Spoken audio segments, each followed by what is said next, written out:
తెలంగాణ రాష్ట్రంలో ఆడబిడ్డలంటే ఒక ప్రత్యేకమైనటువంటి గౌరవం ఉంటుంది. మొత్తం దేశంలో ఒక రకమైనటువంటి సంస్కృతి ఉంటే తెలంగాణ రాష్ట్రంలో ప్రత్యేకించి బీసీ బిడ్డల ఇళ్లలో మరీ ముఖ్యంగా ఆడబిడ్డలకు కాళ్ళు మొక్కి ఏదన్నా శుభకార్యం ఉంటే తండ్రులు అన్నదమ్ములు బయటకు వెళ్ళేటటువంటి సంస్కృతి ఉంటుంది.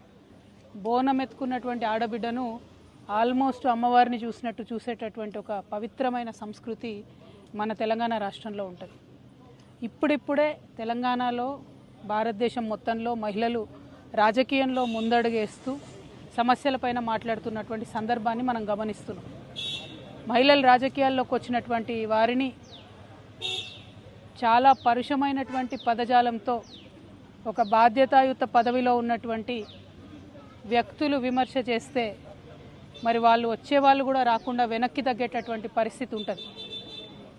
నా ఒక్కదాన్ని ఈరోజు ఎమ్మెల్సీ నవీన్ గారు, చింతపండు నవీన్ అలియాస్ తీన్మార్ మల్లన్న గారు ఎంత దారుణంగా మాట్లాడినరో తెలంగాణ ప్రజలందరూ చూసిండ్రు.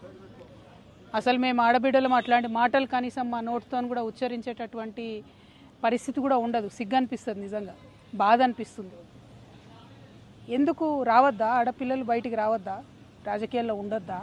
చెయ్యొద్దా రాజకీయం? ఏం మాటలు ఇవి? అంశం మీద మాట్లాడాలనుకుంటే, ఇష్యూ మీద మాట్లాడాలనుకుంటే ఇష్యూ బేస్డ్ మీద మాట్లాడండి. దాదాపు 1.5 year నుండి తెలంగాణ జాగృతి నుండి బీసీ అంశాల్లో మేము అగ్రభాగాన నిలబడి పోరాటం చేస్తున్నాం. నేను ఏ ఒక్కనాడు కూడా తీన్మార్ మల్లన్న గారిని ఒక్క మాట కూడా అనలేదు. నేను అసలు ఆయన నన్ను ఎందుకన్నాడో కూడా నాకు తెలియదు. నన్ను అనాల్సిన సందర్భం ఏందో కూడా నాకు తెలియదు. సరే, ఆయనకి ఏం కోపం ఉందో లేకపోతే ఎవరన్నా ప్రేరేపించిండ్రో ఎందుకన్నారో నాకు తెలియదు. తీన్మార్ మల్లన్న గారిని మాత్రం నేను ఒకటి రిక్వెస్ట్ చేస్తూ ఉన్నా. మీరు బీసీ బిడ్డ కాబట్టి ఏది పడితే అది మాట్లాడితే చెల్లిపోతుందంటే కరెక్ట్ కాదు. గుర్తుపెట్టుకోండి మల్లన్న గారు, తెలంగాణ ప్రజలు ఎక్కువ కాలం పరుష పదజాలాన్ని సహించరు.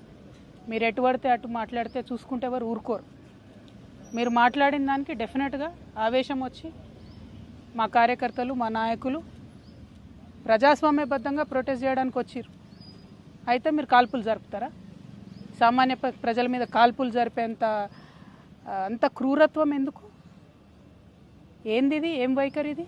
ఏం వైపరీత్యం ఇది? ఎందుకోసం చేస్తున్నారు ఇట్లా మీరు?